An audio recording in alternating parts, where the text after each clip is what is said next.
Here we are, gentlemen. Welcome back. I'm Sid Thompson, your quarterback, your umpire, your field judge, your goal judge, whatever you want to call me. The one who herds the cats, as I always like to jokingly say.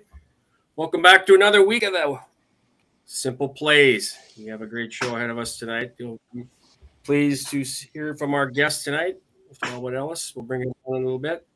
Talk about some stories, about some speed. He's got quite the experience in track and field and also doing prime time scouting. So I'm going to turn it over to the Rev, who does so eloquently our introductions of who we are, we're all about. Well, thank you, Sid. Good to see you again this week after a momentary lapse. Actually, you were out officiating some baseball games. We'll let you. Call a couple Did you strikes. throw anybody out? No? Nope, No? nobody got You didn't throw anybody out? Oh, hey, it is what it is. Ladies and gentlemen, I want to welcome you to the Simple Plays. Tonight, our pro host from West Haven, Connecticut, by way of Michigan State, by way of Pittsburgh and Amsterdam, World Bowl and Super Bowl champ Ulish Booker, who will not be here tonight because tonight he's kicking it with Jesus. But tonight we do have 10-year NFL vet by way of Jeff City, by way of Columbia, Missouri, by way of, I'm not going through all 10 NFL cities. So, ladies and gentlemen, our other pro host, Steve Martin. Tonight we're going to be welcoming our super fan, Will Stein. We don't know where he's at, but we know he's going to show up. Always good to have our stat man, our guy behind the scenes and in front of the scenes, keeping us clean, keeping our jerseys clean, keeping our stats and our numbers right. By way of Chaska, by way of Minneapolis, by way, I think it's now Woodbury, Brian Newdall. Everything you see, everything you hear, everything that looks good on the screen, except for me because I was here before him, is powered by Bison Graphics. And again, our Captain Kirk to this USS Enterprise. He's our frisky cat. He keeps all the cats herded. Sid Thompson, our host. Me, I'm the Scotty to his Kirk. I'm just trying to keep the ship afloat. That's all I'm saying. Tonight, our special guest, Olympian and NFL vet, Elwood Ellis with Primetime Scouting. And coming up in the weeks ahead, we're going to be bringing on a fantasy football segment for the 2022 season, as well as a former NFL coach to sit in segment with us as we discuss all things NFL, NIL, college football, high school football, but more importantly, all things sports.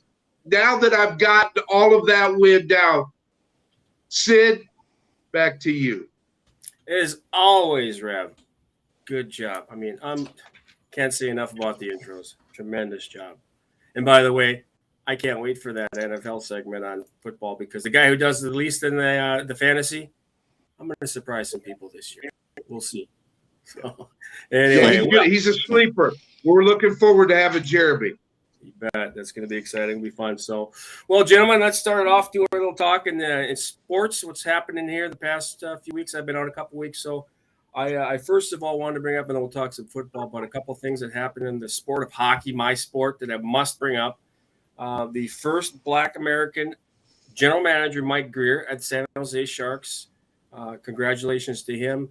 And also in the world of hockey, the first actual head coach, a female head coach in the AHL. I don't know the team, but she's actually a head coach, and that's a first itself, too. Typically, they've been assistants and such and scouts, but hockey's making some changes there, and that's I'm very proud of that to say that they're doing their job there. So I just wanted to bring that up. And Brian, if you want to talk a little bit about, let's talk about some of the world going on in football. A lot of things happening here. Let's throw it over to you and Rev and Steve. What we got going this week? Well, I guess we'll start. Actually, we'll stay in hockey. We'll talk about the Calgary Flames and going to Columbus for 9.5 for 7 years, turning down more money from Calgary to go to Columbus. What do you think, Sid? I think we should talk to Sid about how he feels about that, because I mean, his face is pretty red there before we started this show about this whole thing. He's kind of burnt up. Well, I'm surprised he didn't go out, farther out east to maybe a potential like New York. I know New Jersey offered him $10.2 million, and New Jersey's an up-and-coming team. But they have a Finnish GM there at Columbus. Does very good job with numbers and with his players. So maybe he sees something there in Columbus that I don't see as just a novice fan of Columbus. But we'll see. But I was a little bit surprised by that. Just goes to show you that it's not always about the money. Man, it's hard to believe. I know. Especially in hockey when they're not paid like the NFL or the NBA or MLB. In my opinion, is like get it while you can. Well, it's surprising too. If you've ever been to Calgary, it's all the mountains. It's beautiful. Well, maybe that's why. Maybe he's got an affinity for it. Maybe he's got a skier. Hopefully, you start seeing players start going places just because they want to be there, as opposed to just getting a paycheck. Hey, I know what it was, guys. Kevin Durant didn't go there. They're not making some super team in the NHL. You ain't seen Kevin Durant show up in the NHL, have you? You know why he's going to Columbus, though? He wanted to be part of that Big Ten conference. He wanted to be in that football atmosphere. He wanted to be part of that. That's what it is, guys. I know. That's the ticket right there. Boy, my screen's a little wacky. Well, we can also talk. Go ahead, Steve. I was saying we can also talk about Pittsburgh naming, changing from Heinz Field to a cry. I think that's we're all trying to figure out how we actually say it. I'm calling it. Are you sure? I just say, "Are you sure?" That's what I'll call it. I'm calling it Three Rivers Stadium, but I said it. Three Rivers, what's up? Three Rivers Stadium, bring it back. I was Acrisure. What was wrong with Three Rivers Stadium? Well, I thought it was wacky when I first walked in there, and after they had completed it, and they had those two big Heinz ketchup bottles that would dump every time they scored. So I thought that was weird by itself. So, Steve, it is.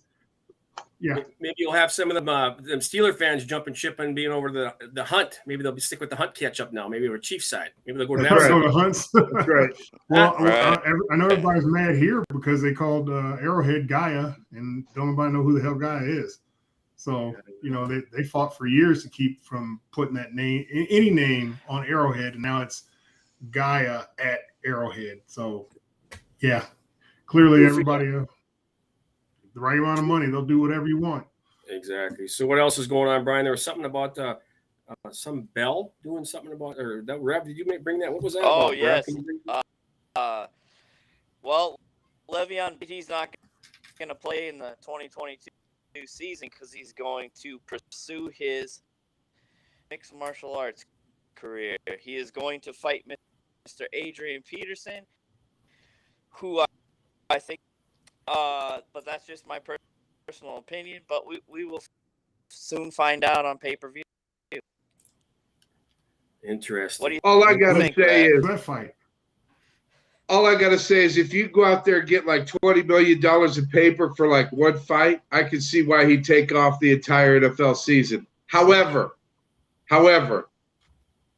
he's going out to fight Adrian Peterson. I don't know.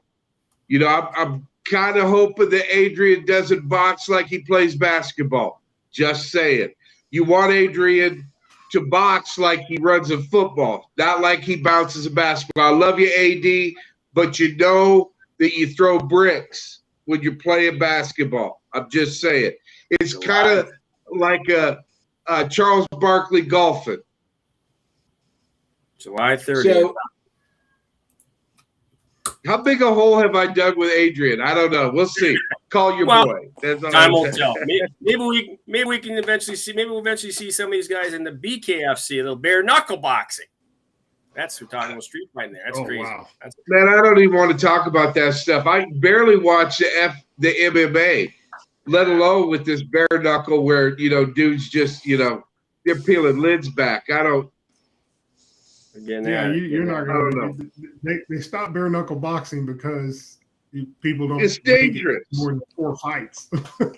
There's just too much head injury. So, well, I tell you what, it's the new up and coming sport. It's going to be competing with UFC. So I watched a few fights. It's pretty crazy, but I digress. So I know we got a couple weeks out now, gentlemen, until actually we're talking football is right around the corner. We're about 2 weeks out from training camp, and this is that time of the year where you're going, does this shirt make me look too fat? Because I'm going to be sweating through this by about 10 a.m. It's crazy. And what you want is about 20 of these shirts per day when it comes to training camp. You will always be hot and wet.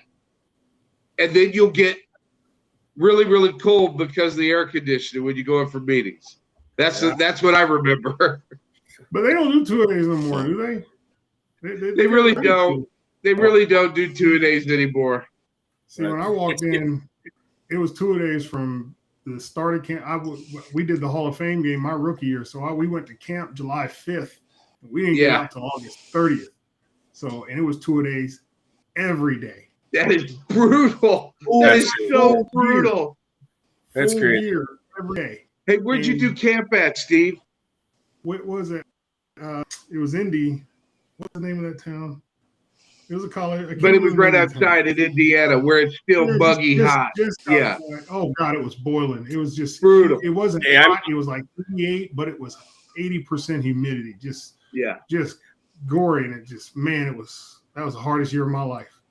Just trying to, because every day felt like Groundhog Day. Every practice felt like we're doing this again. Guys, I missed the Cheesehead League. They had the fall, the league over there in Wisconsin. So I was able to, when I lived in the cities, I was able to go to River Falls and watch the Chiefs and watch the Saints come in and that and scrimmage. And those are good old days. But let's talk one more thing about football before I bring our guests. And guys, we must bring up Baker Mayfield. Guys, we've been talking football. Let's say you about the whole situation with Baker. I mean, dude. They're going to have a little bit of quarterback. They got a draft pick. They got an existing quarterback, and now they got Baker Mayfield for basically song and a dance. And don't they play them like the first game of the year or something that's coming up? That'll be very interesting. First game of the year. Mm-hmm. You'll be fun. What you got, B? And they're paying Baker to play. The Browns are paying Baker to play against him, like $600K. So giddy up on that. You got to love the NFL. Yeah, and you gotta love the Browns because I don't mean to diss them, but boy, oh boy, oh boy. I think they did say that there is going to be a quarterback competition. I don't know how you don't start Baker week 1 against them. Baker week 1. They'll start Baker week 1 if Sam Darnold's arm falls off at training camp. I think that's this is probably one of the only legit quarterback fights of any team because they win either way it goes. That's right. It makes sense for them to just battle it out and just put the best guy on the field. Now, Baker's definitely got a pretty salty feelings for Cleveland, so he's going to try to learn that playbook. Yeah. He's probably been studying it quarter to quarter every day he's been there. So he's doing the Robert Conrad. Just knock it off my shoulder. I remember that reference. Yeah. So, was that circuit 78 right there? That's awesome. Yeah. Throwing back the age where our ages. Right on. What I don't get though, just getting on, is that Cleveland. Why can't they get rid of the stuff on Deshaun Watson? That doesn't make any sense. They had 20-something claims, all civil. Can't they just get that thrown out? I don't get that. That doesn't make any sense to me. Why that is just. Well, he already paid some of them, so now they're in the middle of litigation, contract. Because when you pay them, here we go. Yeah. Now we got a contract. Buddy, exchange in hands. Yeah, and we are going on about that, guys. We both know that you can beat that old horse with a stick, however that saying goes, forever and ever. But we'll just wait. I'm pulling for you, Baker. I'm pulling for you, Baker. Boomer Sooner. I'm looking forward to that. I'm hoping he does start because it reminded me of that guy in the draft pick in NHL last week, Sheehan Wright, who dropped from number 1. The Canadians didn't pick him. He went to the Kraken, and when he if you see the picture of being drafted, he's up there and he gives a stare down at the Montreal Canadiens bench. Like, I'll prove you guys wrong. So I'm looking forward to Baker Mayfield going up against those guys. And Sam Darnold used to be a frequent responder on my page. I ain't seen you in a while, Sam. Hopefully you're in that playbook.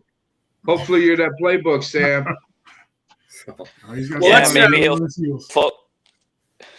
Maybe he'll focus on the playbook this year.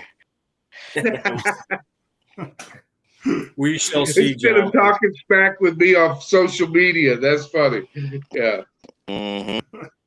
Well, I think we should bring our guests in, though, gentlemen. Otherwise, we can keep talking about sports. Everything's popping in our heads here because we're looking at 15 after the hour. We want to make sure we give Mr. Ellis a lot of time. Absolutely. Watch some of his stories and talk about speed. I want to hear some of them with Moses stories, some of the Olympic stories, Paralympic, whatever he has.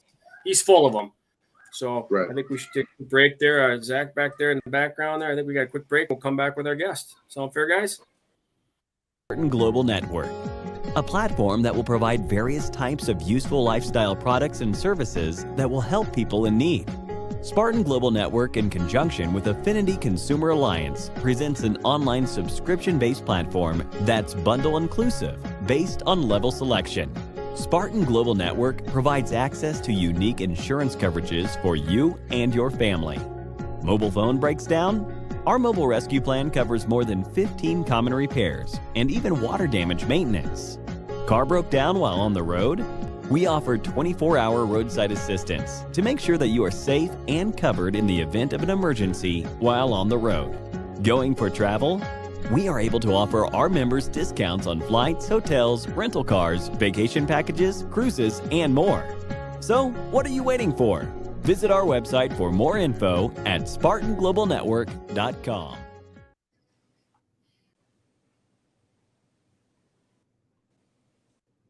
There you see on the screen Mr. Elbert Ellis, NFL vet, 3-time medalist, and primetime scouting.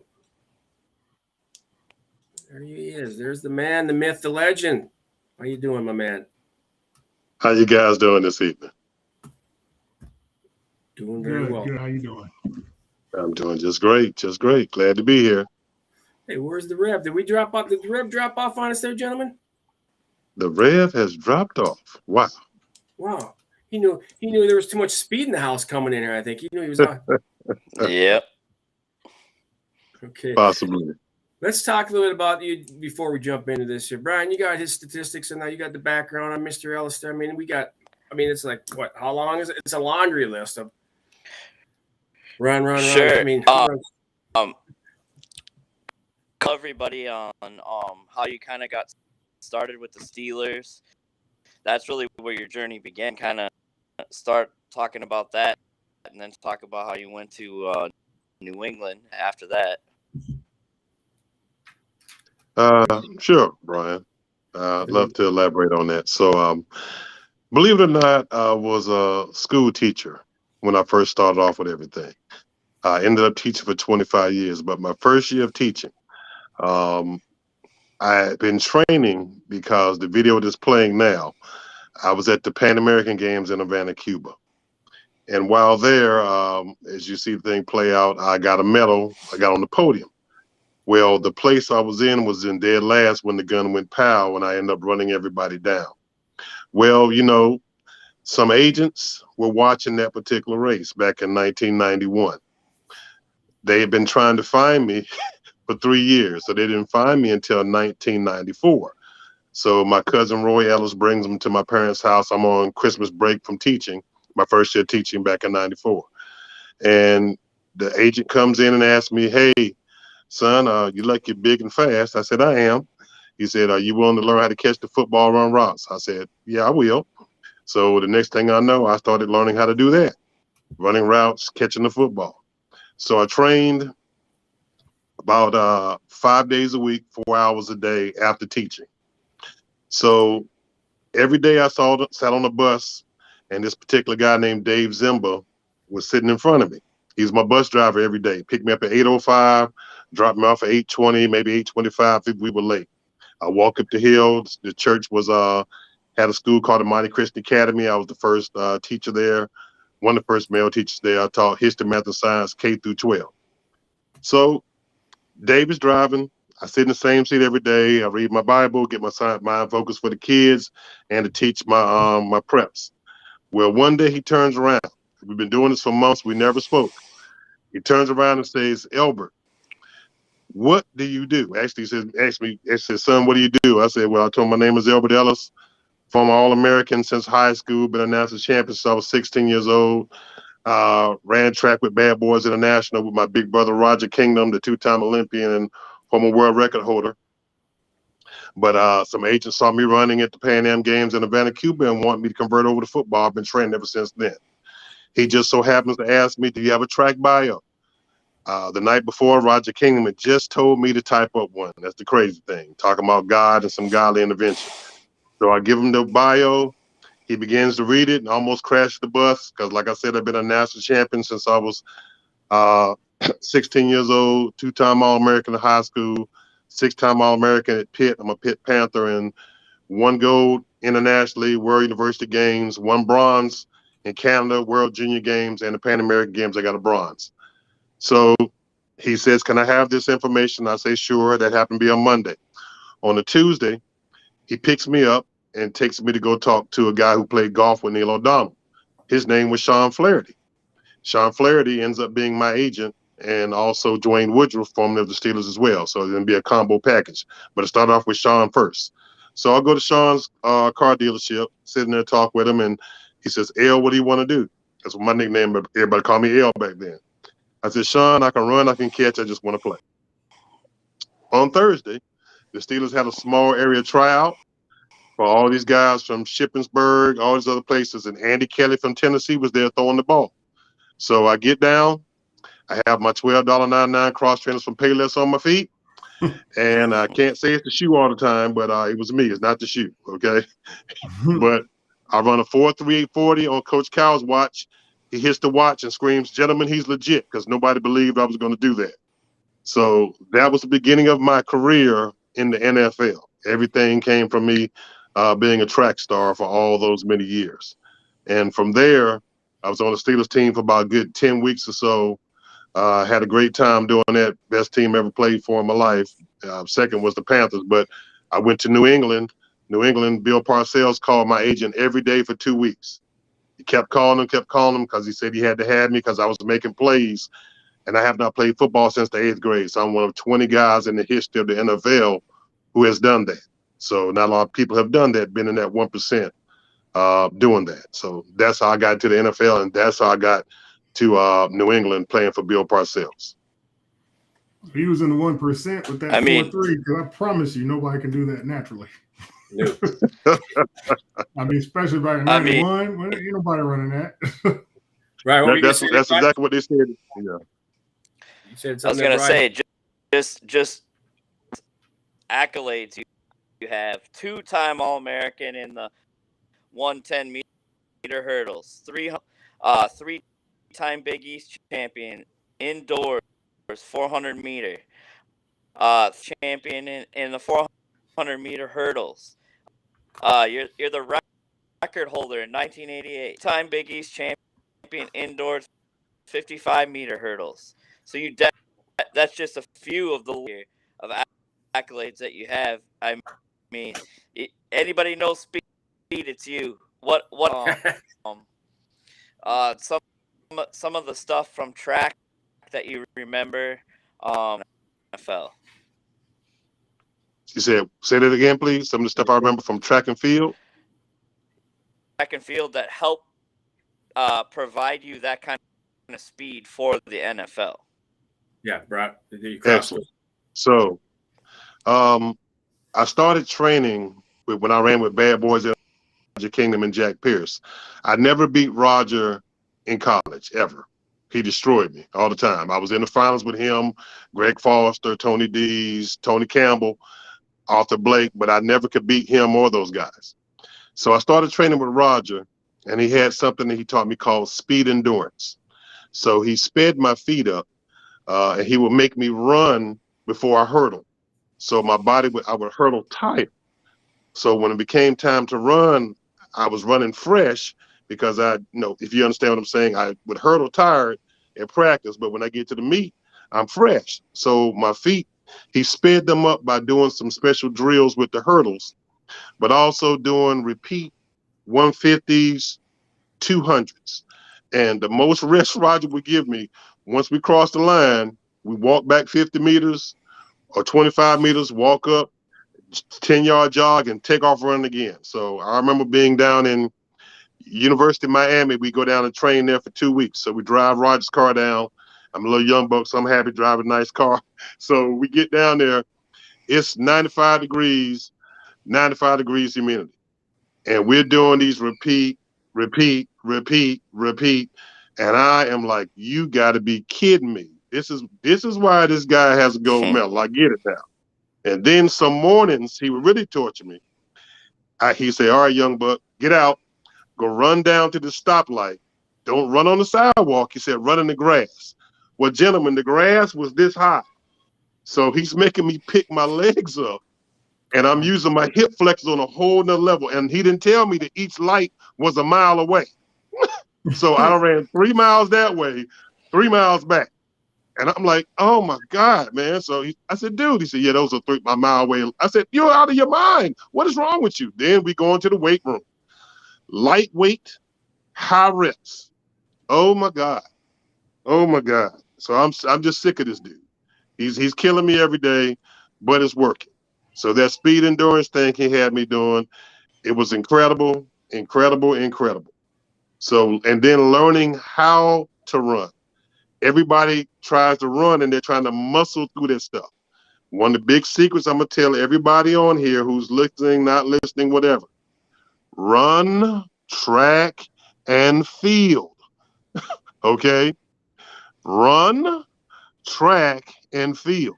You are trained how to run under duress when your body's hurting. So that comes out on the football field and in other sports. So I would make my teammates mad. One Steeler test we had, you had to run 1440s. And I'm in the 5-1 group because I run 4-3. Well, I wouldn't get a good workout sometimes, so I would wear my high top turfs, and I'm running 4-6, 4-6, 4-8, 4-9, and then I'll start running 5-1. So my track speed, I can run when I'm tired, but the technique and form and the breathing would take over. So for those who do not run track, track is the tool and the key that got me over. It wasn't just learning how to run routes or catching the ball all those times. I ran track and field. So that was the kicker for me. Did you just say high tops you're running that in before you started out? High tops? Even worse, high top turfs. They are heavy. It's like wearing bricks on your feet. Steel plate. Okay. Yes. They got so the turf gives you grip on the turf field as opposed to the grass. So I would do that to make sure I would get a good workout and work my hip flexors. So high top turfs I would wear. If I wore track shoes, it wasn't fair. I wouldn't even be tired. So I know for a fact that as soon as they saw that 4-3, they didn't give a damn what else you did. They didn't care. Like, can he catch? Oh no, we got a 4-3. We're gonna use it. 91. It was what you, Padre. That was Sterling, maybe. Maybe he 4-5, but wasn't nobody run no 4-3 back then. I mean, it's the crazy thing, Quadri. Now. Quadri. No, I'm 6'5", 6'6". So Quadri's about 6'2", and me and Quadri Ishmael, we battled against each other in the Big East. So we were so tight, we warming up together, because in the Big East, just like Miami hates Florida and all. So in the Big East, we hate Syracuse, we hate Georgetown, but he and I have a bond, and nobody else understood it. We're warming up together. His coach was a kinesiologist chiropractor, so he would adjust my back for me. I got a bulge disc running track in college. So if I feel good, run good, Quadri runs good. So it would be the craziest thing. We jogging together, and my teammates on pit, man, Ebert, what you doing? I said, y'all don't understand friendly competition. We're trying to kill each other on the track. After, he wins, I wins, whatever, we going to eat chicken wings. You don't understand. Yeah. So we both at the national championship having a good time, and we go together all the time. And his coach would adjust my back. Man, I remember one Big East championship, my senior year, I got ready to go warm up. His coach said, Ellis, how you feel? I said, tell Quadri McCreen to come on. I'm feeling a little prancy today. Man, went out there and turned it out. Took them both with me to the national championship. Crazy. Well, I'm glad you mentioned that, though, about sorry, Steve. I was going to say, I'm glad you mentioned about cadre, because you talk about friendships and bonds and things you build through sports. That's important, because, I mean, I know guys back when I was in youth, even I still to this day remember little events all the way to college. I mean, those are memories you have for the rest of your life, and those bonds. So that's cool you brought that up. Yes, sir. I was going to say that I didn't know you ran with them like that, but No. yeah, I remember that. I remember that era when it seemed like everybody that it's like once they got Quadra, they got you, and then everybody just said, let's just go get these track guys that run 4.3s, and we'll teach them how to catch. Because and everybody was talking trash about Quadra because he didn't run anything but goes. He didn't run no slants. That's right. He was fast. He didn't run any routes. He ran go, and it was so bad that it's like when he caught one. That's all she wrote, because from that point on, no safeties is deep. Well, nobody like we got him. Nope. We're gonna take him out. So yeah, but that's amazing. Now, no one, like you were a track athlete. Going back, we go back a little bit earlier. Yes. In the 80s, in the 70s, 60s, and Bob Hayes. Yes, sir. Willie Galt. And then, Nehemiah when he played. Now, did you converse with any of these guys at all about track and field and football? Didn't talk to Willie. Ronaldo, I did. I ran against Ronaldo quite often because he came back to track when he got done with kind of let football go. He went back to track. So we see him quite often. But it was a lot of guys. People didn't know that Deion ran track. Deion Sanders. So there's a wonderful my best friend Berners Cross was a shot putter, and he was at the University of South Carolina. So he tells a story about Deion, like you hear him about getting out the limo and go running the 40 and stuff. So here's another.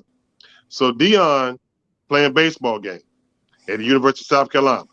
So Deion hits a triple. He jumps over the fence, takes off his baseball uniform, puts on his track uniform, runs 10-2 in the 100-meter dash, jumps back over the fence, hits a double, jumps back over the fence again, puts the track uniform over again, runs 20.2 in the 200. So people don't know that Bo Jackson's favorite sport was track and field. Bo ran 10.08 in the 100-meter dash. Herschel Walker ran track. So there's been a bunch of guys that played football that they really were track athletes too. But a lot of people don't know that. There you go. It goes about speed again. We're talking about speed here, and all gets back to the track and field. I mean, shoot, I even ran track and field, a small guy, but I did sprints and stuff, and I played baseball and football. So comes in handy. So, we'll talk a little bit more about that too. I'm sure you got some other stories the guys would like to hear about too. Like, well, I think you also have an Edmund Moses story or two, don't you? Yeah. Oh God, yes. Could you bring up one of those before we start talking about some scouting, how you do that? Let's talk about that. Yeah. Can you throw some of those out there? Say that again. Edwin, because I know you brought something up today about that. No. I have a great one or two, but special Edwin Moses stories. So, freshman year, qualified for Olympic trials 2 months before it happened. Was the Big East champion, broke the Big East record as a freshman, 18 years old. So, turn 19, get to Indianapolis, Indiana. It's so hot out there, the devil's cooking hot dogs while we out there the track meets ridiculous. I mean, he just got the smoker going. So we go inside to try to warm up inside the big, it's a big indoor facility they got for the football team now, or indoor soccer team. So we go inside, me and two of my other buddies, Kelly Carter, who was one of the coaches at Georgia, I believe Georgia Southern right now, track and field coach down there. But we're sitting there stretching, a kid named Ralph, we're on the junior team together, all three of us. And we're stretching, and then here comes the door opening. The door opens, and here comes Edwin Moses. And just like on, the Charlie Murphy stories when he saw Rick James' aura, I saw that aura, okay? And it was orange. They're not kidding about that aura thing. I saw that orange aura when Edwin came in, and we were like, oh, God, it's him. So Edwin lays down on the table. Trainer takes his leg, stretches it from 3 to 9 o'clock. Puts it down, grabs it again, stretches from 3 to 9 o'clock. I look at my teammates and say, guys, we're going to get our tails torn up today. We are not making this Olympic team at all, period. And we did not make the team. None of us did. But one thing about Edwin, he was a classy guy.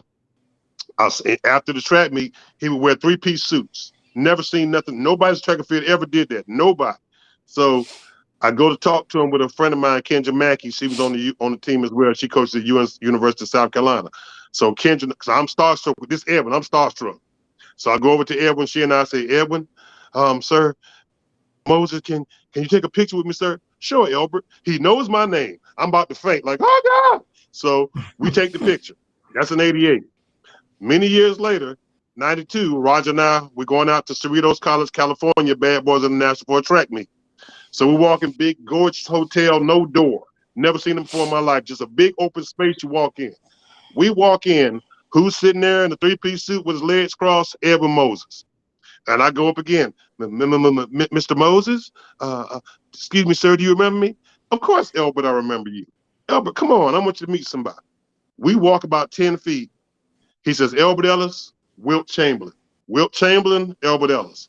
Dudes, I didn't know what to do with myself. Wilt goes to shake my hand, but Wilt shakes my forearm down here because his hand's so big. And he looked like he was fresh out of the Conan Barbarian movie, standing there barefoot in the hotel at 7'3", barefoot still. So I don't even know how old he was back then. He looked great. And my head was to his shoulders. I'll never forget that. And he had the nerve to ask me, Albert, why don't you play basketball? I gave him a smirk face. I said, now come on, Will. I wanted to be in the paint with you. What was I going to do with you? He just started hollering and laughing. So Edwin Moses, one of my all-time favorite athletes, man. Introduced me to Wilt Chamberlain. I would have never met him if it wasn't for him and Roger, actually. So, yeah. A little bit of a starstruck. Yeah, I understand that starstruck. Yeah, I was starstruck. Twice. Yeah, I was the same way when I met Dan Marino. I met him on Monday Night Football. No, you didn't. Oh, I'm jealous right now. I'm jealous. Rookie year. But, you know, it's one of them like, oh, my God, that's Dan Marino. Like, well, I got to sack him, so. That's right. You know, it's Dan Marino. That's right. It's Dan Marino. Got to get you. Got to get you. Yeah. No, Albert, if you don't mind me asking, again, when we first met, we were talking the other day about how you rehabbed an athlete, if I remember it, a smallish athlete, and you improved his speed and his jumping capability. Can you talk a little bit about that? Because that's really what I would like to find out. You know, a small guy like me, this kid was smaller than me. I think you said 5'7", right? He was 5'7", and funny thing, I just saw him today. I was training some of my athletes in prime time. He walked into the YMCA. That kid named Evan Hines in the went to University of Siena. So basketball player broke his leg in 2 spots. So his coach asked me he did his junior year before his senior year. Coach said, Coach, can you rebuild him? Can you rebuild his leg? I said, he will be the first bionic man, I promise you. So I had all these special pool drills that I coordinated that Roger Kingdom told me to create. And that's one of the reasons why I ran a 4.340. I had not ran for 3 weeks straight. I was in the pool doing these special drills that I'm actually patenting now. So I would have Evan do the light weights, high reps, and during the day at school. But then he go to practice, or if he didn't have practice, he comes with me to the YMCA, and then we go to the pool and we do all these crazy drills, all these different drills. So I strengthened all the ligaments, tendons, everything around that knee area, and strengthened all the muscles that he had around that knee. And I did the same equal thing for the opposite leg. Well, the next thing I know, this 5'7" kid, he could dunk, but now he's windmill dunking. And the coach comes up to me and says, is he jumping higher than with the broke leg? I said, Coach, this is not a hobby for me. I'm not picking on guys that go to school for kinesiology and they read the book. And I tried this stuff on myself. I had cracked cartilage in my knee. I had a bad back, my shoulder. So I did all these other things to heal those areas up so I can play and so I can perform. And so I started using it on kids I train. So I have the patented pool drill. So I have phase 1, I have phase 2, then I have phase 3 called the Jerry Rice. Nobody has done that yet. So, but yes. So with the speed development, what would you say as far as how athletes are training nowadays? Would you say that they're incorporating a lot of stuff that comes from track, or they just, because like what I get mostly with because I train D linemen and offensive linemen, but with my skill guys, all they think about is the straightforward speed. And I try to tell them, I say, look, if you're a track guy, by all means, but especially for defensive backs, I'm like, you're on defense for a reason because you don't run that fast. So, and I'm not telling them they can't get fast. I'm not saying that at all, but I'm just saying it's like the number one key to being a good receiver is being able to run faster than everybody else. But would you say that with the guys you're coming across now, are they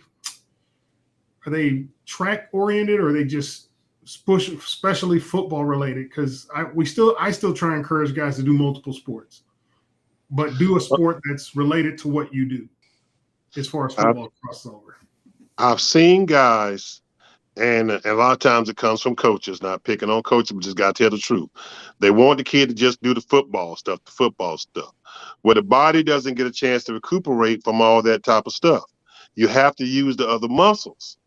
So if the kid's doing track, or if he could even play hockey, but everybody can't skate with that goddamn stick. I don't know how y'all do that, Sid. That's amazing to me. But if they play the other sports, tennis, all these other things, it uses the other muscles and it gives the body a chance to recuperate. So the track part of it, for those who run, some guys do some speed training with certain people, but they really need to get into the track and field part of this. And one of the secrets that Roger taught me, he said, Albert, if I increase flexibility, increase strength, I get speed. Okay, so some guys are strong, like you. I know you were probably strong as an ox, playing a defensive line. But what was your flexibility like? Like I took African dance. Okay, I was a professional African dancer for 7 years. So my flexibility, I had great hips from hurling, but now I can do full splits. So if my muscles are flexible, okay, now I don't get injured. Okay, when I was getting ready to run, that. Because that was Tony Bennett was the guy that taught me that. He said, as long as you have muscle flexibility, you're going to prevent more injuries than anything because the elasticity in the muscle. So what I always focus on, what I tell my guys, is be able to put your foot behind your head to make sure you got that flexibility all the way up and down that trunk, and that's a minimum. By all means, you could do more. But I wrestled, so that was my sport that kept me relatively flexible. But once I got in the league, it wasn't no wrestling no more. So I found that I was getting really, really stiff. So I listened to Tony Bennett. And I just started really focusing on my muscle elasticity because, at my peak, I was benching 500 pounds. But when you tighten all that stuff up, you still got to have some elasticity because if that muscle's too tight, it's gonna make something break. Because it's under so much stress and you got to loosen it up. And I know we probably did it, but getting a good deep tissue Swedish style massage, the water going into the system, keeping the muscles hydrated is way past key, along with that stretching. You have to have that because there's too many kinks, too much damage. And if those muscles are tight, and if I have bad hips, a lot of guys have bad hips, the low backs, and we don't even want to talk about the hamstrings. Hamstring like bricks. They can't stand up and put their palm. I can put my palms on the ground. Okay? Yeah, I can stand up. I can put my not anymore, but I could then. Yes. Yeah.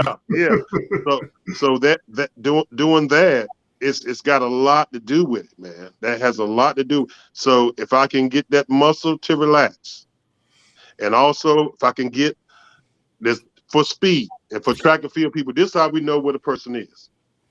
If they're fast twitch fiber muscles, they rocking. But the people who run distance, that slow twitch muscle, that's why that guy can run 60 seconds, 55 seconds, then drop a 53. Okay?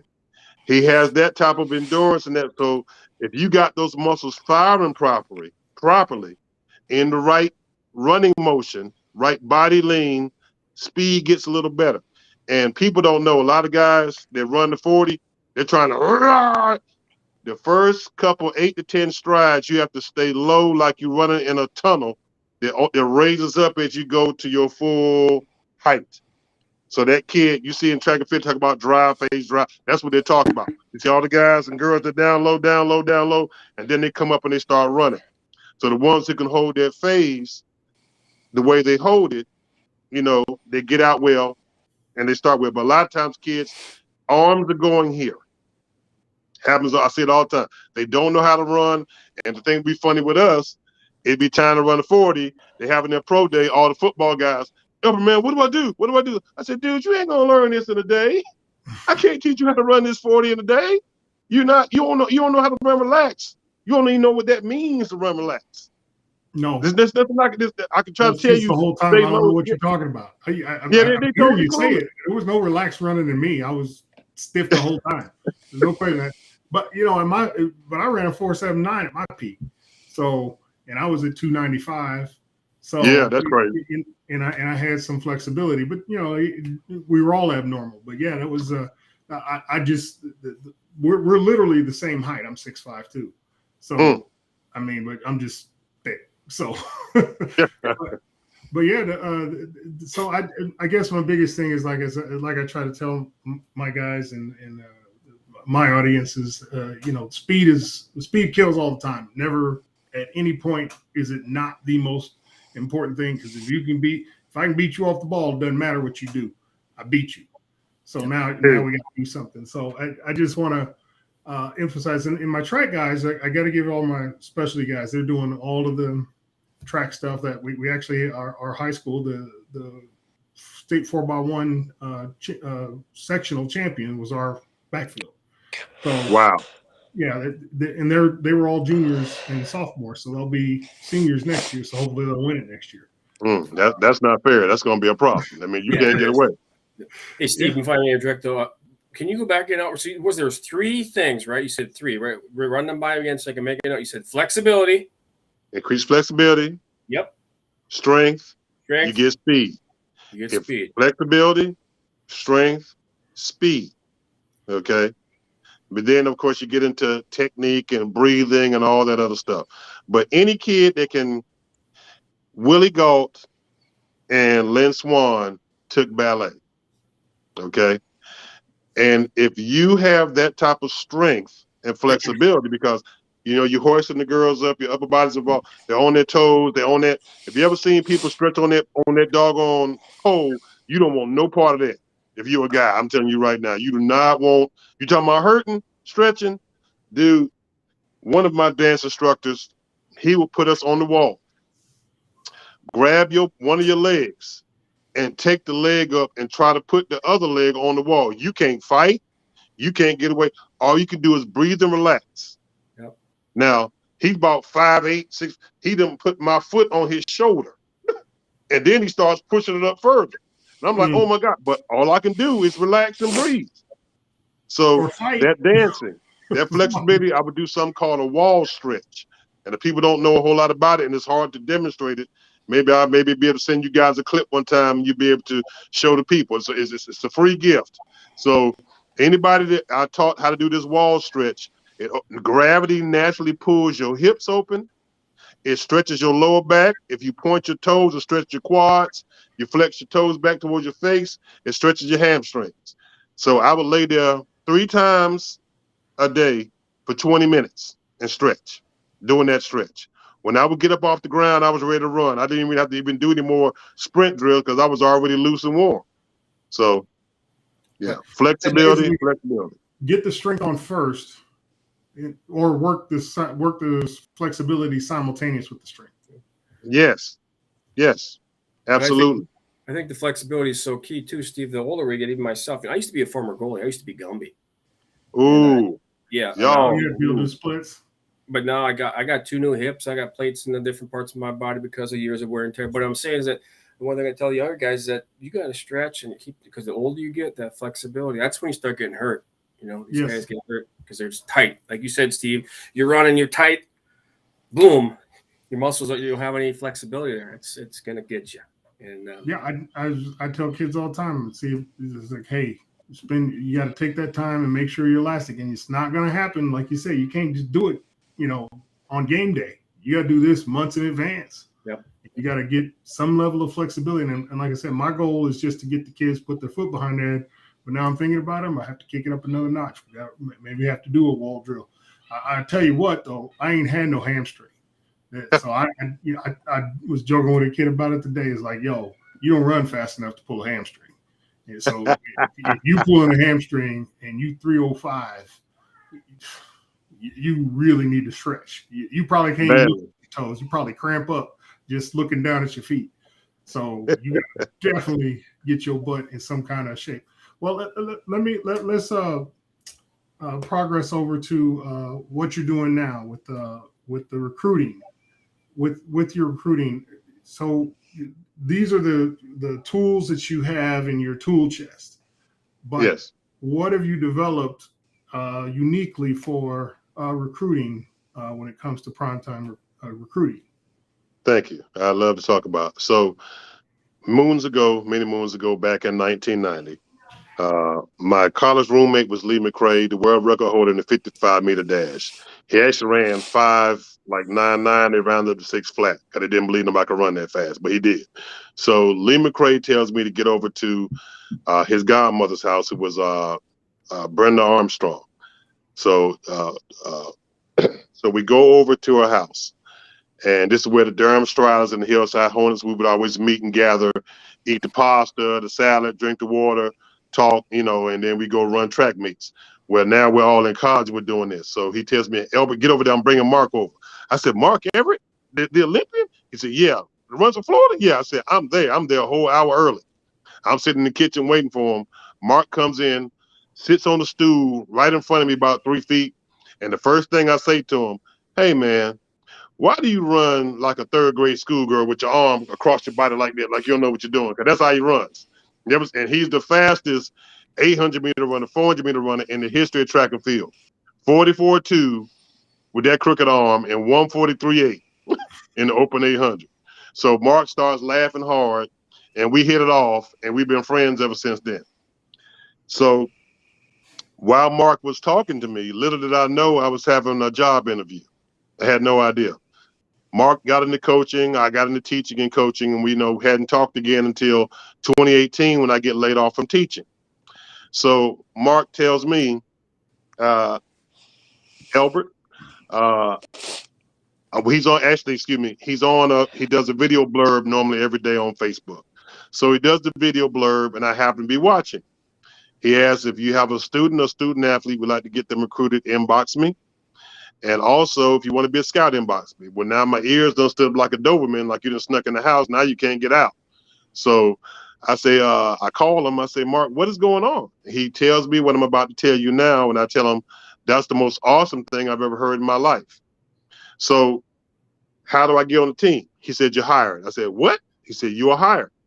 So I've been doing this with him going on 4 years. So Mark brought a bunch of former athletes, All-Americans, Hall of Famers, Olympians, administrators, but mainly athletes. But we do have some other people that do the academic side of things. He brought all of us together in this little small company called Prime Time Scouting. So what we do every day, and while we're talking now, because I know I had one of my parents and when my scout was calling me while we were doing this talk. We talk to 30 coaches, 30 schools every single day. Whether a kid is on my list, on Mark's list, my scouts in Tennessee, New Mexico, Idaho, California, no matter where they are, that's what we're doing. So all of our kids, and that's crooked arm running right now, all of our kids, we have a contract, okay? The contract, and everybody does not get into primetime scouting. We're selective. But we're looking for those who are looking for us, those kids who want to get a scholarship, who have been so-called, people say they've been looked over, skipped over. Everybody's always looking at the 5-star. But we like the kid who's the backup to the backup to the backup. Those are the kids we're looking for. We still have 5-star kids in there, but there's somebody else out here who wants a scholarship, and we have schools that want them. So we deal with every Division III, Division II, Division I, NAIA, JUCO, HBCU, and prep school from here to Hawaii and Alaska. We have a money-back guarantee for our scholarships and our services. If we cannot find a student or a student athlete a scholarship to college, we must refund their money, hands down, no question asked. That could be 80, 90, 100%, or even more. So we do regular students and we do student athletes. Every student in prime time also receives an internship inside their major. The internship happens whether they stay at school during that sophomore, junior break once we find a school for them and they declare their major, or whether they come home with mom and dad, they're not competing. Either way, they get the internship locked into their career and they get something that we call job experience, which we all needed at one time when we tried to get our first job. We were all begging and pleading for somebody to hire us so we can work, and it happened. So we make sure our kids are not sitting around stuck looking for a job when they're getting ready to graduate. We vet the schools, gentlemen. We vet the coaches, and we make sure it's the right fit. Because many, many times kids go to all these different schools, but they choose the wrong one. And so if that happens to one of our kids, because we cannot tell them where to go, we can only vet it and say, this is a good fit, that's a good fit, possibly. So if they go to a school, and we know this happens all the time, a coach will leave in the middle of the night because they're getting a better gig. They're out of here, okay? Or the coach could get fired, okay?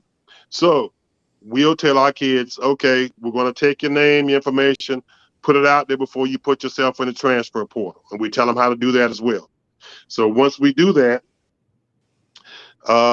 by the time we tell the coach about our kid, they say they want them, we tell them, go, get in the transfer portal. Just as soon as they enter, the coach snatches them out.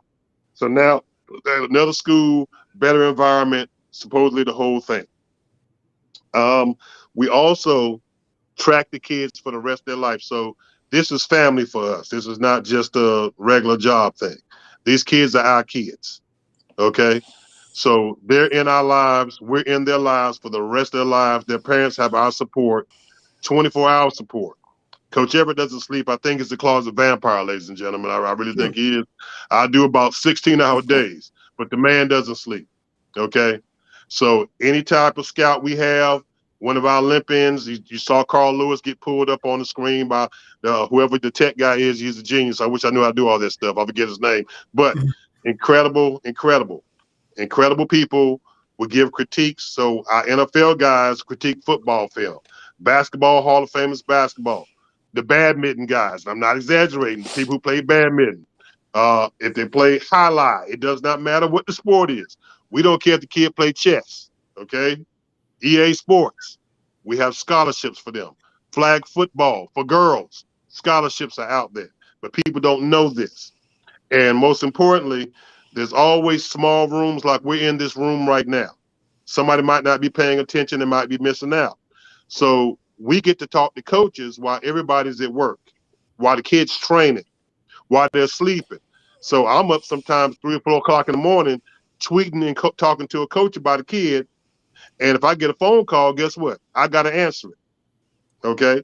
So we're in those rooms advocating for the kid, because what parents don't know and understand, coaches know that we're all biased and we should be. Number one, your job as a parent to tell that kid and treat them right. And number two, have them believe they can do anything on the planet and tell them they're the best in the world. Okay. You believe that, you tell your kid that, make it happen. But coaches hear that all the time. But when they hear it from professionals like us, okay, we are coaches and we are scouts. We've done it both. When we tell them that, that word is just like E.F. Hutton. They're listening like, oh, okay. Yeah, this kid does this. Yeah.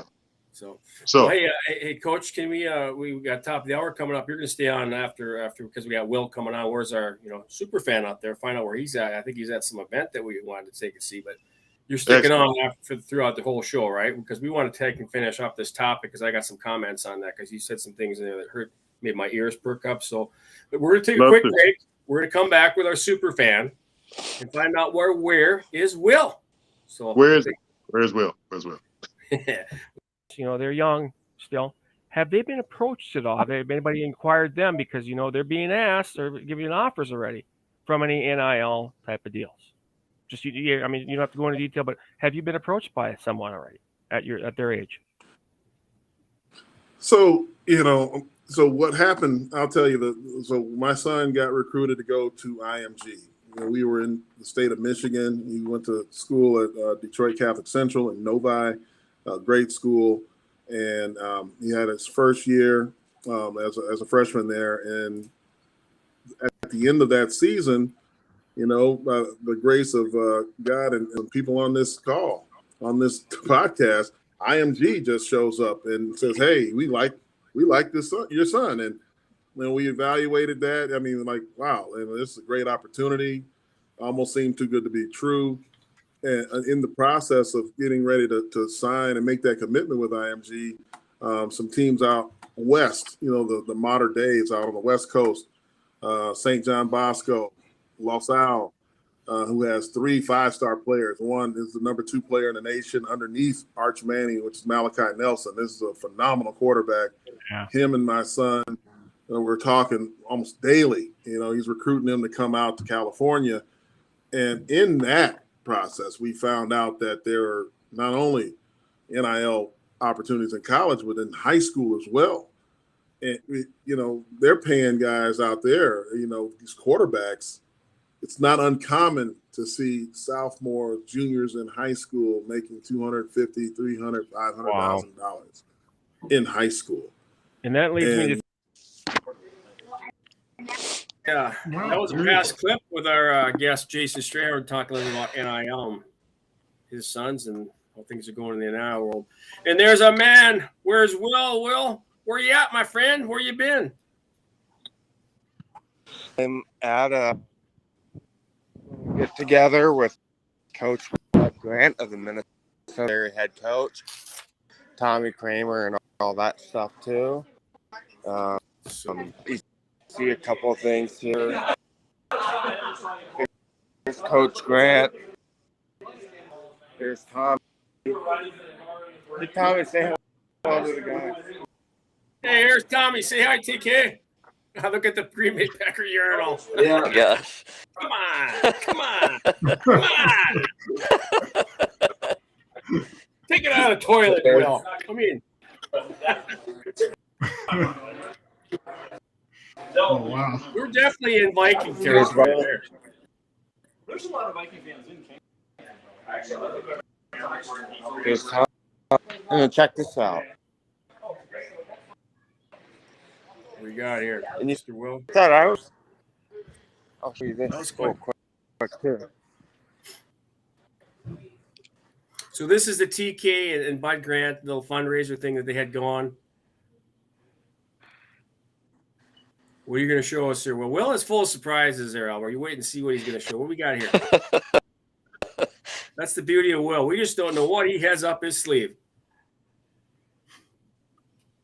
Oh, got red back. So he's going to show. What's this? He's showing us. Is this a Superman goodness. limo? Okay, let's get That's one. TK's limo. That's TK's. That's Buddy Becker and TK's limo. It is. There it is. Look at the Viking horn. They're the horn. Bull horns. Look at that. It's like something you'd see on And some then here's Viking the helmet. miracle up in the head. That's right. That's the what? Miracle at the Met. Yeah, this is where Ahmad Rashad caught that touchdown. Oh, okay. Wow. Now, were TK able to sign something for you there, Will? TK and something for me, but if we have a couple more minutes, I'm good. Yeah. Bud, so I'll let you guys get that on your show here. So all the suits seating a limo. Look I'm at scared to see what it is on the inside. Yeah. it. Hey, Will, are there any beverages being drank at the festivities tonight? I am going to wait until a little bit later to have more, but yes, there are some beverages being consumed tonight. Right on. So here's where Randy Moss's thing, straight cash on this, since he was there live in the playoff game. And speaking of the Packer urinal. But as we wait for Bud Grant to sign limo. I'm going to give you my British Open prediction exclusively. Yeah, who you picking there? I know who my pick is. Who's your pick, Will? I am going to go Xander 7 under. Really? You know what? I'm thinking Rory. It's going to be Rory's weekend. I think Rory's going to be in, but with Rory, he's talking. He's the other tour too much. He's thinking too much about this. It's like, dude, just shut up and play golf. If he shuts up and plays golf, he'll have a better finish. But about his fellow competitors are talking about the PGA Tour versus the Live Tour. Yeah, the money. And why people are going from one tour to the other. My sleeper would be Rom. He's my sleeper. Who's your sleeper? Rom. I'm thinking Rom could come through with a big weekend too. You never know. Come on. Said your sleeper is. Apparently, I need to stop hearing things the wrong way. Oops. Yeah. But we'll get Bud Grant, and there'll be a simple play, folks. Okay, so the Bud Grant's going to sign the car. Is that right? What you're saying? The limo for us? He's going to break it up, Will. That's why. Yeah. We might want to come back to him right when Bud's signing the car because he's really breaking up. Yeah. We want to see that live on Simple Plays, but you were breaking up there a second. So, you think you can come back? Well, when he's about to sign, I will send the message in the. Sounds good. Yeah, let's do that. That'd be awesome to see Bud doing that. Bye. All right, talk to you. Yeah, he was having some technical difficulties there. That happens. That's what happens when you go live. You never know what you got, but he's in a swanky It was neighborhood an there. Apple phone. It's an iPhone. That's what's wrong. Hey, come on. What I was going to say, he's in a swanky neighborhood. You could have pirated somebody's Wi-Fi on the phone. You know, come on, TK, give him some Wi-Fi. It's an iPhone. Hey, I don't care, Apple. You know, if you don't want to give Steve an endorsement, holler at your boy. Holler at your boy over here. I like Apple. Hey, I like anybody that's giving us this. How's that sound? I love Apple Crisp, too. I'm just saying, if you want to send me a pie, I'm good with that. Well, I'm just saying. make sure it's not one of the McDonald's old apple pies. You burn your mouth. No, not those. I don't need no crusty 4-day-old apple pie. I want fresh out of the oven. Your mother slap your fingers. Don't touch it till I say. That's the kind of apple pie I want. Well, we'll wait for the Will to pop back. Oh, he's about to sign. Okay, Will, let's get him back on. Let's see that. Let's get him signed. Let's see if he's got it. Right here. Is he there? All right. Did you get the Wi-Fi, PK? Yeah, so here's Bud. All right, here we go. He's got that. He's going to sign. Did you find your deer? No. Bud's getting up there. Is he 90-something now?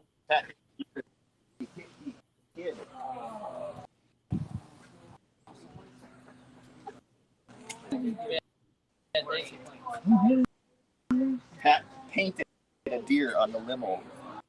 He's going to sign a deer? Yeah. He just followed it. He's showing. There he is. Bud Grant. The legend. Yep. There goes Coach. If you got a little pep in the step. He still does, yeah. Went on the stairs. You said he's going to sign it.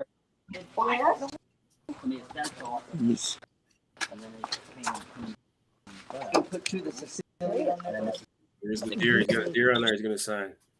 There he is. He got shot at. Mailbox did that. There's the deer. Calvin, Green Bay. Tommy's dog passed away. Dinky. Put Dinky on. What are you doing here? You're going to sign her. You're going to sign the car. You're on this side of that.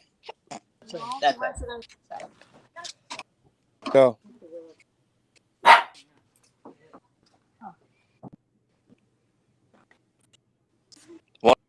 of the all-time greats in coaching history, folks. Yeah, Coach Bud, a lot of good memories at the Vikings. Bud looks like he's trying to find some good real estate on that limo.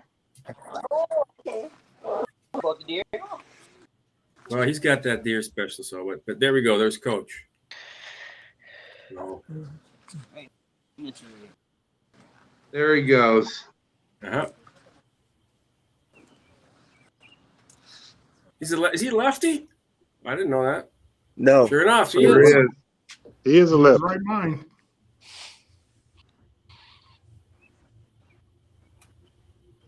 Now you can't wash it anymore. No. Gotta have to spray that over that so that doesn't go away. There's some little enamel. So there you go. That's awesome. That's That's pretty cool. Not every day you get to see a Hall of Fame coach signing a Viking former Viking limo. I'm just happy the freak. I'm just happy the freak got straight cash homie right there on the hood.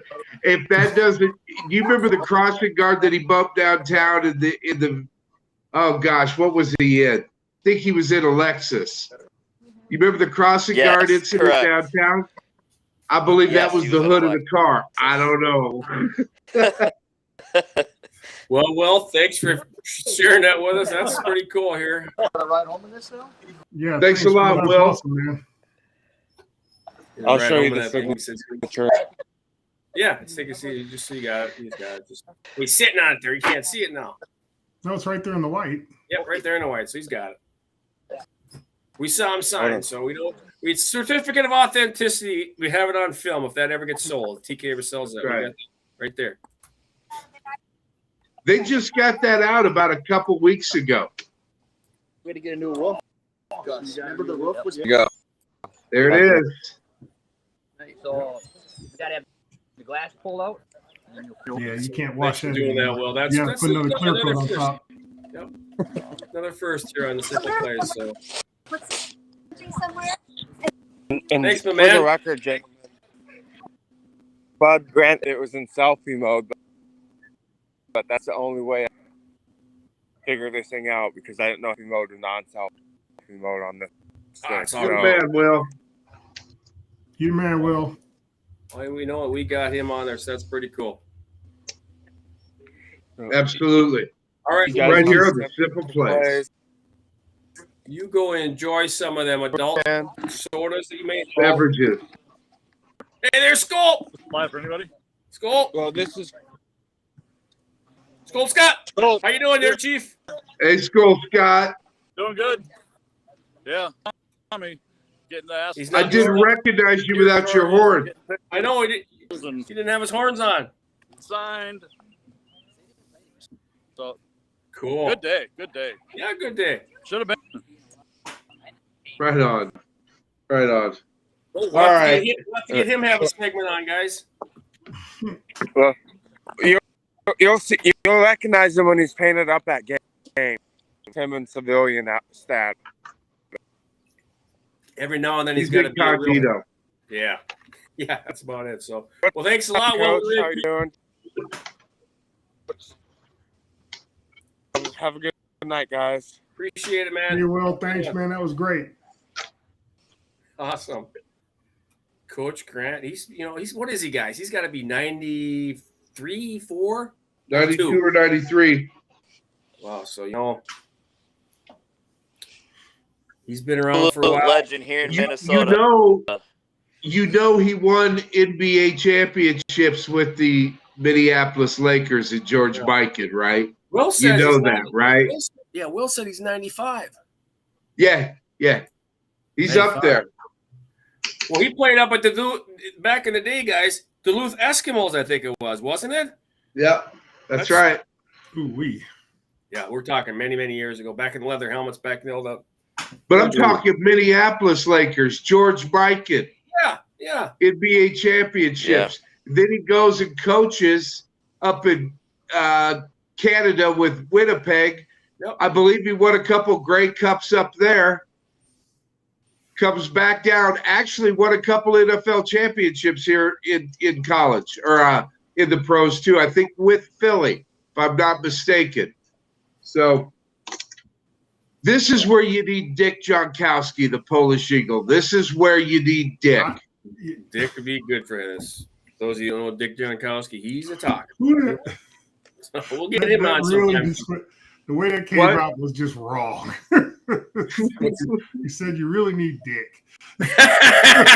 Oh, he said Jonkowski after the fact. I said Jonkowski and the Polish Eagle. It was so firm. Y'all need to get to where Ulish is at tonight. Y'all need to get yourself some Jesus. That's all I'm saying. We're getting up. I'm just saying. It's a kid's show here. Yeah, we ain't ready for all that. It's a kid's show. Back to Mr. Ellis here. Let's get back to the topic at hand, my friend. We can't get off hand. That's why I got to reel him in, right?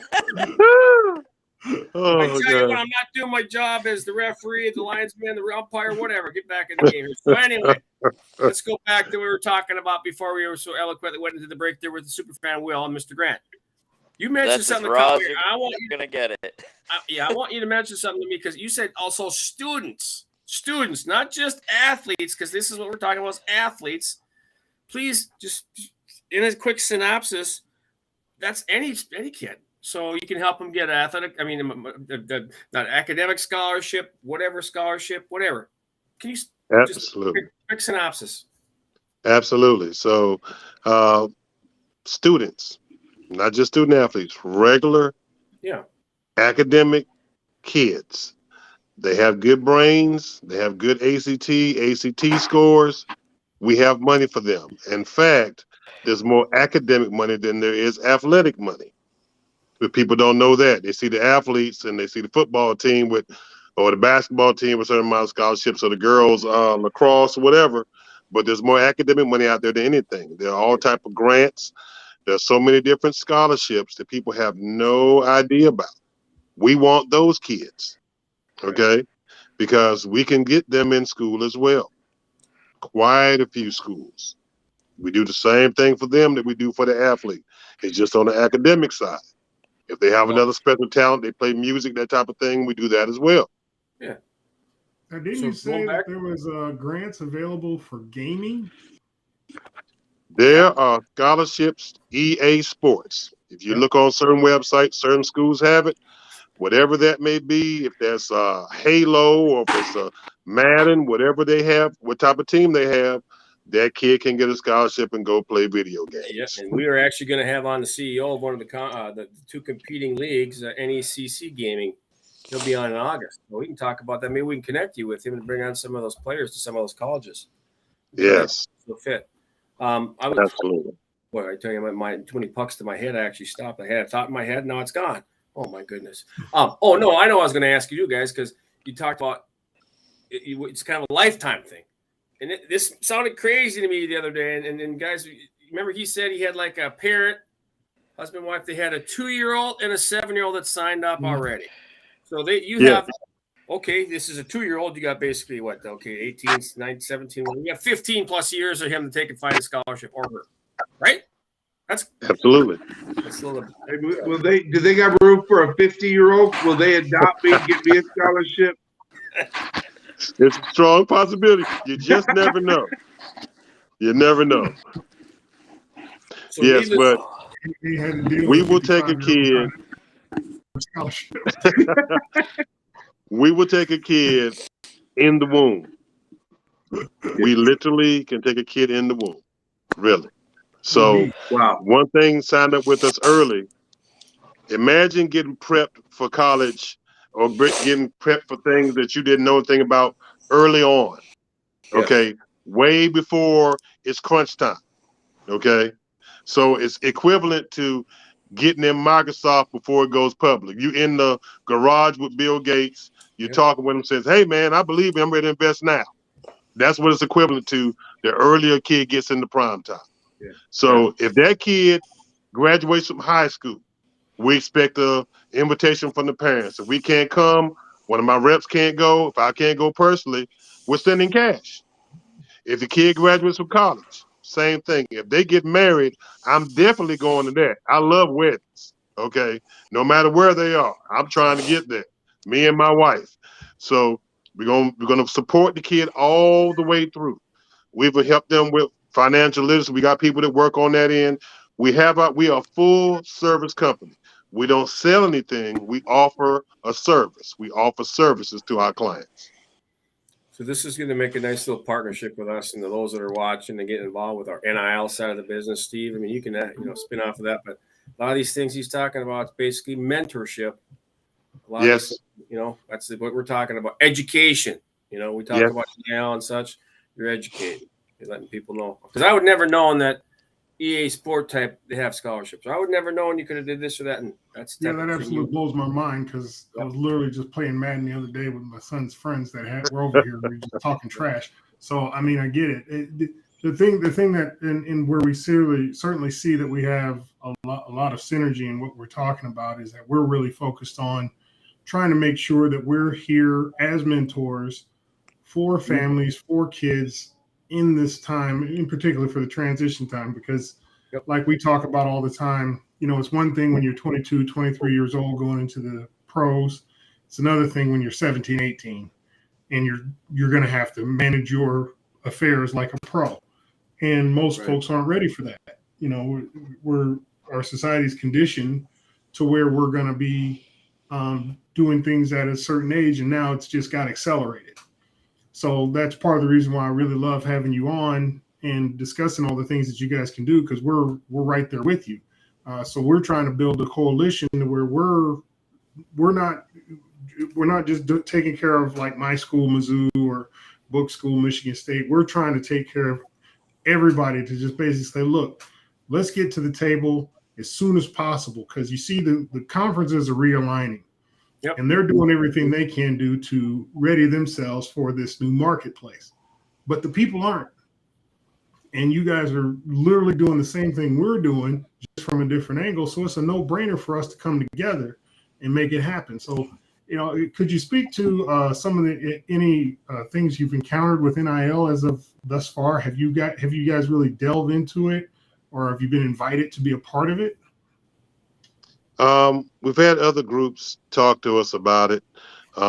We have people behind the scenes that do know about that as well. Like I said, we're in some of everything, but us coming with you guys, that was big. It is big because we don't partner with everyone. And for us to partner with and believe in what you guys are doing, it is extremely, extremely huge. So we do know that the NIL is now, we call it the Wild Wild West, what we call it in prime time. We call it what you guys call it. When I saw the name, that's why I was really laughing like, oh, this is going to be great. Because now it truly is the Wild Wild West. It is. And all these kids that are going to all these schools, this kid at Division III deserves it. The kid at NAIA deserves it. The kid at JUCO deserves it. The kid in high school deserves it. If we can get it to them. Because that name, image, and likeness is way too important. It's almost about, you might as well just have a resume sitting in front of you right now. That's what your name, image, and likeness is now. It's equivalent to us having our resume when we went and got a job. Right. Yes. So now we're here. And a lot of people aren't ready for it. And they don't know what's coming because it's going, like I said, it's going to be a bunch of moving different parts. They're going to try to figure it out, but it's going to be something very difficult to figure out because everybody always wants to control things. I hope it stays as wild as a buck, to be honest with you. Yeah. It's just like you talk about with stretching.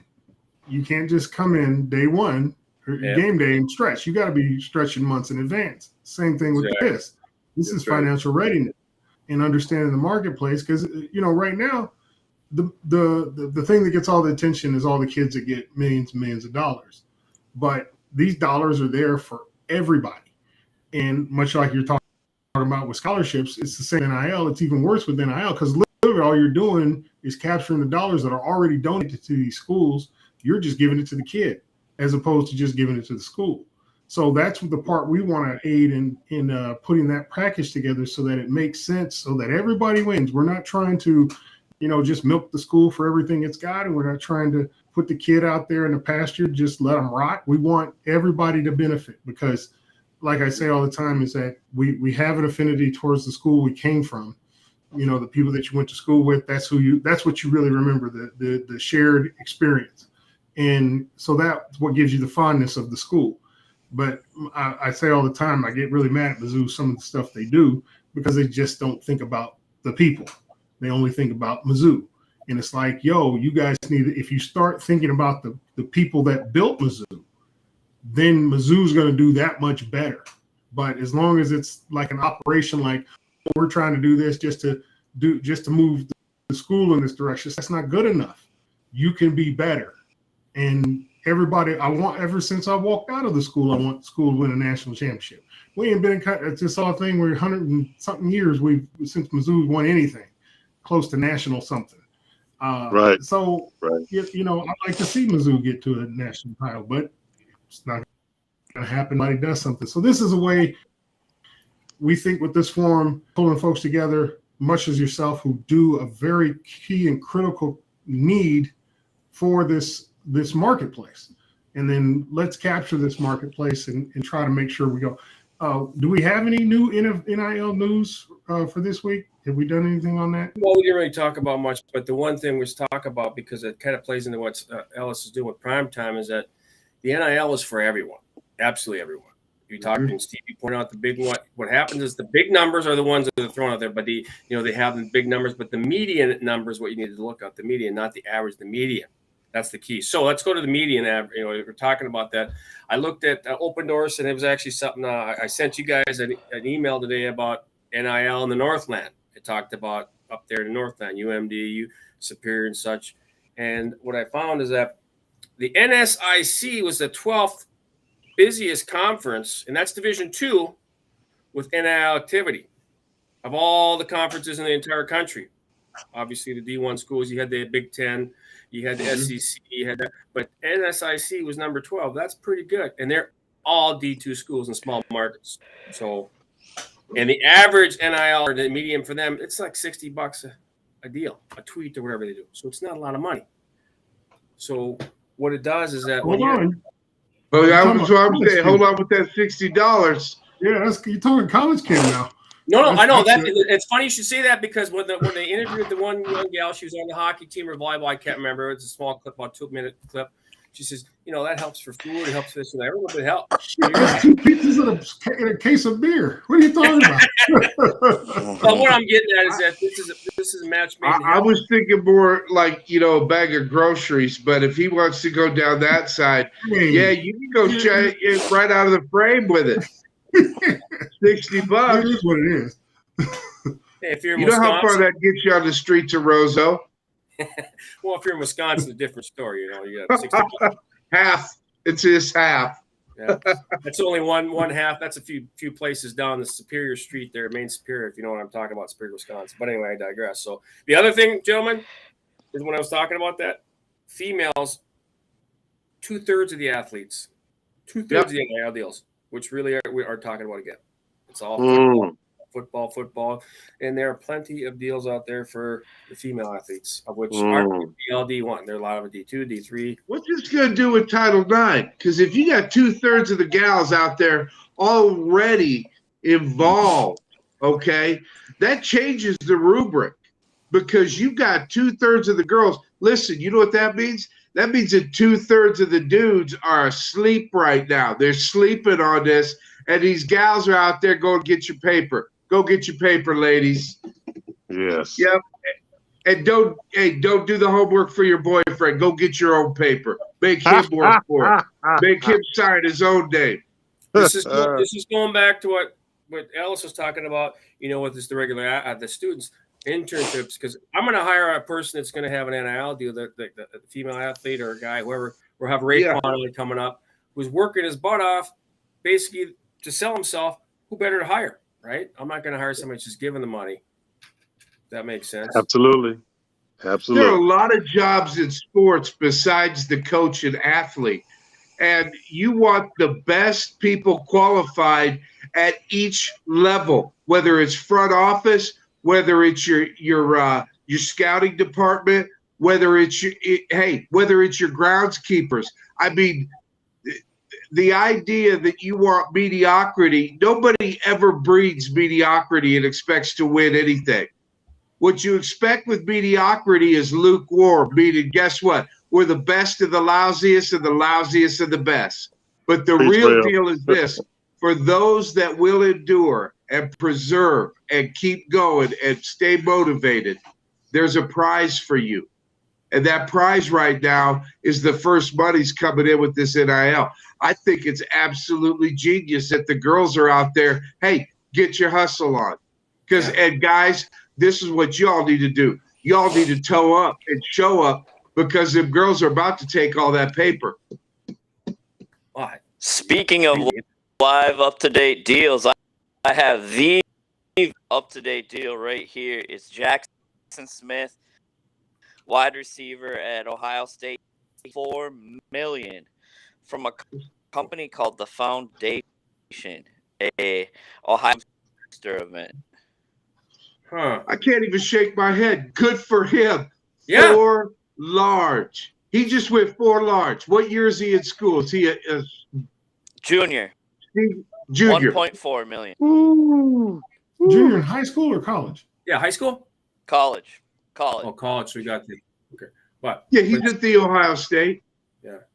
Oh, so that's, I thought you said Ohio something else. Yeah, no, Ohio State. So, and that's why we need to give these guys mentorship to say, hey, you got to take and learn how to work with that money, build the trust, whatever. Because otherwise, it's gone. It's gone. Thank you, because that $4 million isn't his.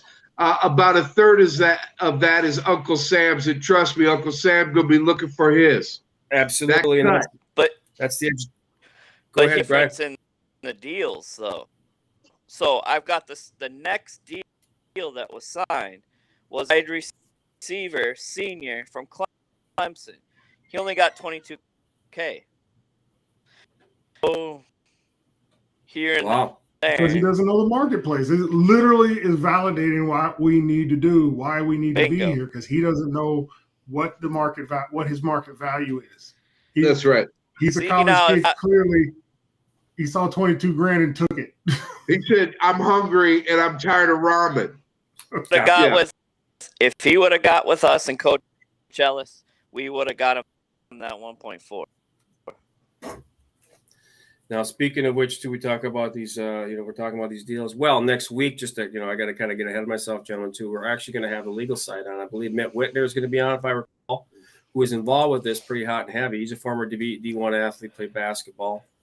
I can't remember where it was, excuse me, but involved with companies like the Open Doors, the Loaded NIL, some of these things. So we'll get to hear his perspective on this because a lot of these kids do not understand what they're signing. And it's key to know what you're signing. So, and I want to step to that. Yes. Contracts should be done in the common language. No more of this legalese, Black's Law Dictionary. I got to know what all the different names in Latin mean. You can write your contract on a doggone napkin and it holds the force of law. We need to get some of these cats out of the game and allow us to continue with just understanding that if we have a deal, the deal can be framed on a napkin at a bar or in a lunchroom. Yeah. We don't need all that legalese. And some of these guys, too, by the way, Rob, just so you know, there are people representing themselves as an advisor or whatever agent. They're charging 30% or more. Seriously. Hey, yeah. You know what an NFL agent can charge on a contract that most he can charge? 3%. 3%, right? And that's under 3%. Well, it used to be under $1 million. Now all these jackals are going to go out there and you're going to do a deal for $4 million. He's saying, I'm taking 30% of that cut. Oh, no, you're not. Yeah, you're taking 30%. The government's taking 33%. Oh, wow, I'm doing the math. Hey, now what's left? Exactly right. Yeah. So, and you got some nasty habits because you're going to have some girlfriends. He said plural. He said plural too. He went plural too. Look, if I was able to pull, I pulled, and I had $300 a month. If I had 10,000, oh my God, I wouldn't know what I say. You don't know what I would do. Well, here's where we would go with it. Undraftable, okay? Because you already be shot out of the frame. Your legs would be gone. I would have ruined my college. I would have ruined my pro chances because I'd have set my hair on fire when I was in college because it was just that kind of money would have ruined me. I wouldn't have been ready. And that's a great point. That's a great point to this crazy money that's now coming in to the NIL. It is the Wild West. And what what I think a lot of people need to understand is people didn't use a firearm in the 1800s just to go around shooting people. They used it for protection against birds of prey, bears, lions, tigers, bears, oh my, okay? That piece is really now the knowledge. We need to use that knowledge so that we can be self-contained in this NIL so that we don't have the vultures attacking, the jackals. And now what we end up with, we got great deals, but we don't own any of it. It's kind of like the music industry. You can sing all you want to, Mike Jackson, but if you don't own your own music, guess what? Somebody else is getting paid. Yeah. I'm glad you mentioned that, really stressed that Wild Wild West thing again too, Reb, because the one thing I want to stress, a lot of people think that, well, you're talking about all this. It's basically, I use the phrase in terms of uncharted territory because people do not know what's out there.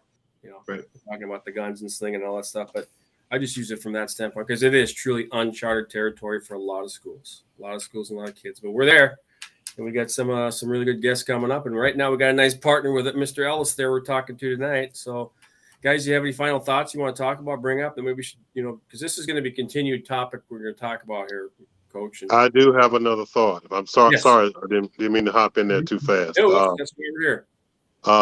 The other thing that I also do, and we also do, one of my jobs is to bring in other people to scout, to teach them how we do it the right way in primetime scouting, how we take care of our clients. So for those who are listening, if you guys get this out there, those who are chiming in, if you're interested in learning how to be a scout in primetime scouting, you contact me. I will show you how. Like he said, like Rev said, we don't even write on a napkin. I only have to shake your hand. We're going to verbally make agreement right here, right now. If you want to be a scout, we're going to teach you how to do it and how to help somebody. Because if we're not helping anybody on this planet, we're not doing anything. No, it don't matter how much money you make in this world if we're not giving back, helping others get what they need and want.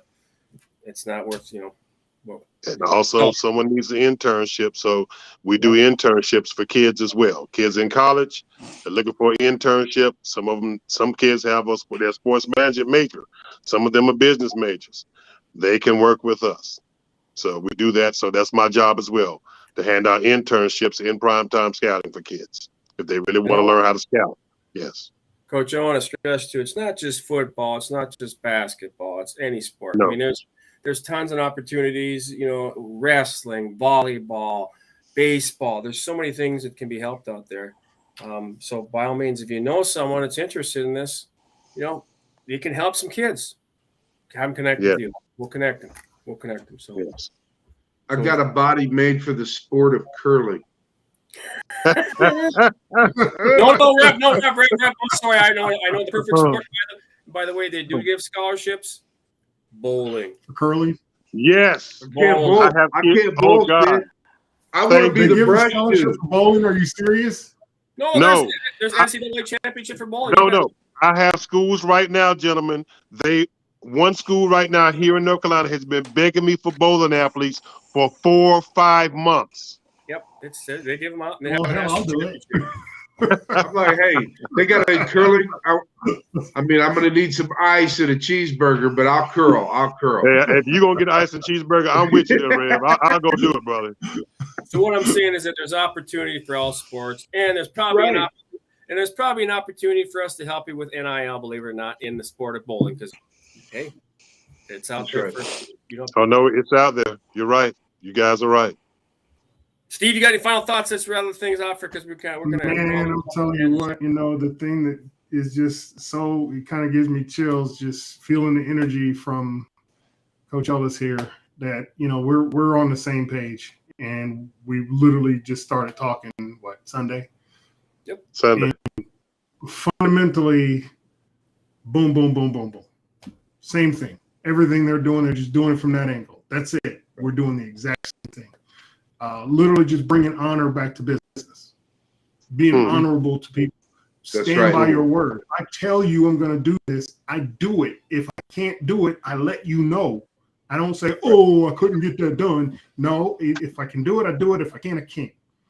Right. And just being that, just keep it simple, stupid, back to base. That's why it's called Simple Playz. We keep things simple. and getting back to fundamentals, like Ref said, no more leagues. Get rid of that stuff. It's nothing to do with actually getting the deal done. Getting the deal done is who, what, when, where, why, and how. That's right. That's the deal. Don't complicate it. Everybody should understand it. Everybody that reads that deal should know, I'm doing this, I'm doing this, I'm doing this, and this. If something's misunderstood, you sit down and talk about it and clarify. But be willing to constantly adjust and negotiate as needed. So, it's just amazing how the chemistry and, like I said, forces of the universe, God, Allah, whatever you want to say, is pulling us together to do this because we see the need, we see the opportunity. We're going to take our chances and give it all we got and find a way to make it work because people need it. And this help is priceless. It's invaluable.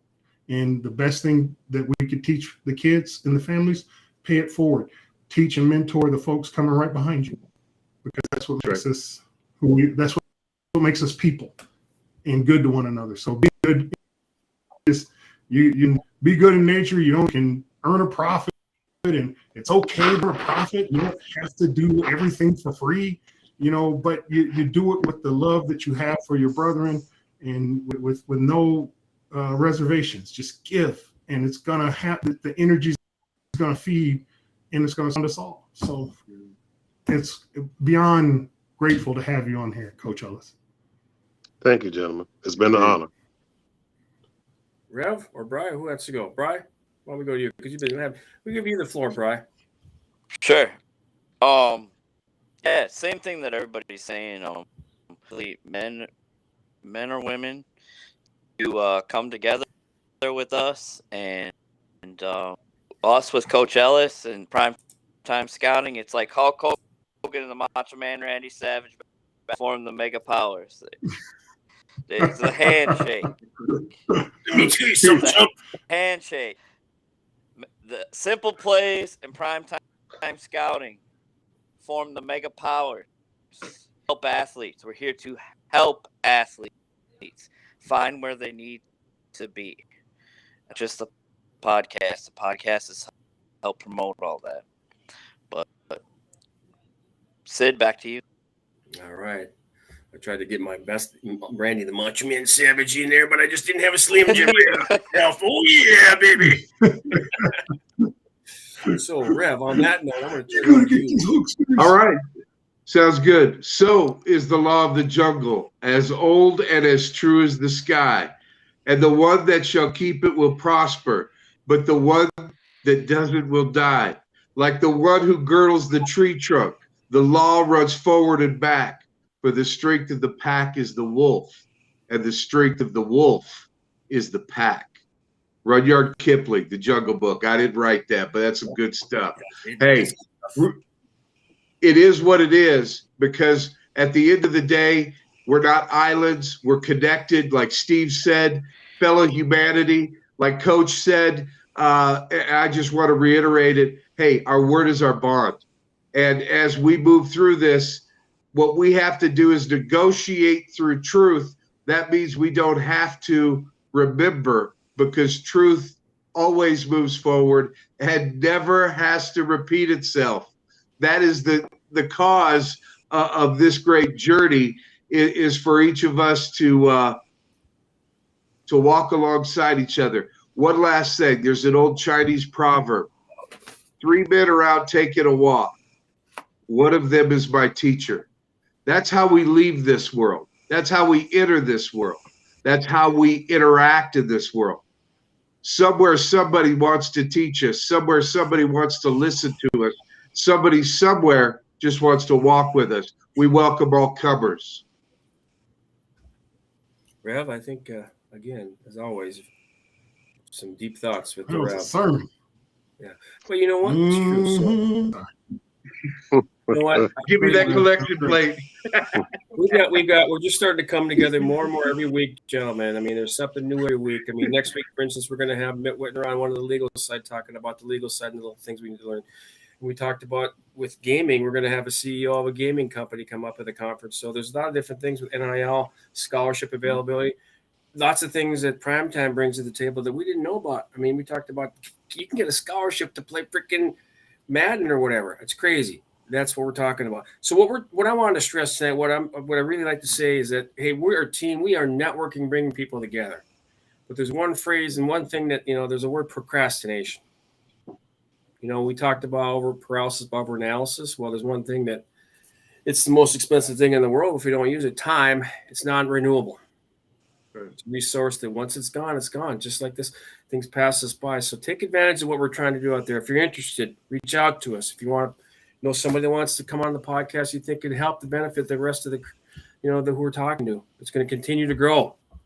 Coach Elvis is a great asset to this. And I want to mention, not just him, but some of the people that are involved with him. We talk about Dixon. She's a world-class athlete. Mark Everett, you mentioned. If you do not take advantage of those things, when you're talking about, I feel a need for speed, this is the man you need to talk to, right? And we're going to connect you, and that's what we're doing here. And we're going to continue to do that, and we want to continue to build this network and be mentors for those out there. It may have been only 1 year in the NIL, so it's basically like the .com. It's so early. It's in the infantile stage. Get involved now before it passes you by. We're here to help. So.